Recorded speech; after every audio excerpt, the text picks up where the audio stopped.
Le soir, j'aime bien passer du temps avec mes amis lisses. Communiquer, c'est essentiel, ça permet de tisser des liens. Grâce aux nouvelles technologies, c'est aujourd'hui facile de le faire avec les personnes lisses. 500 Français sont atteints du locked-in syndrome. Ils ont créé un véritable réseau, tel un lisse Wide Web. Ce réseau est vital pour eux. Le locked-in syndrome ou syndrome d'enfermement est dû à une lésion du tronc cérébral, en général en rapport avec l'occlusion d'une artère. Cette atteinte est responsable d'une paralysie des 4 membres, du tronc, des muscles de la face, de la déglutition et de l'oculomotricité. Le seul mouvement préservé est celui de la verticalité du regard. En revanche, chez ces patients, les fonctions intellectuelles sont bien préservées. Avant ces nouvelles technologies, les personnes lisses n'avaient que les yeux pour communiquer. Tel Jean-Dominique Bauby, fondateur d'Alice, qui avait dicté lettre par lettre, avec le clignement d'une seule paupière, le texte de son livre, Le scaphandre et le papillon.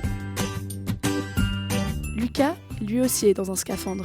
Aujourd'hui, pour se faire comprendre, Lucas pilote la souris de son ordinateur à l'aide d'un joystick. Il utilise le mouvement de sa tête pour sélectionner la lettre souhaitée. Il est lisse depuis 1 an et demi. Le week-end, Lucas vit chez ses parents dans le Rhône.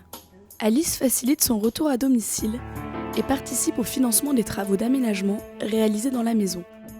Bientôt, Lucas disposera d'un petit appartement entièrement domotisé avec accès à la terrasse pour profiter du soleil. Il pourra y recevoir ses amis, Alexis et Julien, avec qui il partage de franches rigolades. La semaine, il habite dans un centre de rééducation où il reçoit tous les soins dont il a besoin pour progresser, notamment grâce à Anne-Laure, son orthophoniste. Lucas y poursuit sa vie scolaire. Il apprécie beaucoup les cours d'histoire et travaille même son anglais. Alice apporte également à Lucas des solutions de communication comme la commande oculaire Toby. Grâce à des capteurs, l'ordinateur reconnaît le mouvement de ses yeux qui font alors office de souris. Lucas n'a plus qu'à cligner des yeux pour écrire. Toby permet non seulement de faciliter les échanges entre Lucas et ses amis, mais aussi de surfer sur le web. Lucas a ainsi un accès direct à ses mails, Facebook, Skype, Internet en général. Aujourd'hui, Marie, ingénieure dans la start-up Mencia Technologies, teste avec Arnaud une interface cerveau-ordinateur lui permettant d'écrire des mots en utilisant son activité cérébrale. C'est avec enthousiasme qu'il contribue à ce programme. Après application d'un gel conducteur, les capteurs du casque EEG enregistrent l'activité cérébrale d'Arnaud. Avec une grande concentration, il peut ainsi piloter son ordinateur. Grâce à ces nouveaux outils, Arnaud, qui aime surfer sur Internet, pourra communiquer beaucoup plus vite demain. Il pourra aussi se consacrer davantage à sa passion, l'écriture, et laisser s'exprimer sa créativité sur la toile.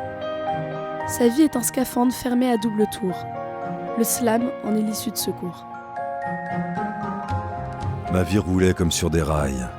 Mais un beau jour, son train déraille. En un clin d'œil, tout se bouscule. Juste un clin d'œil et tout bascule. Et sans réussir à comprendre, je me retrouve dans un fauteuil, avec en prime un beau scaphandre. Et de ma vie, j'ai fait le deuil. Cette nouvelle vie peu ordinaire n'est pas marrante et elle coûte cher.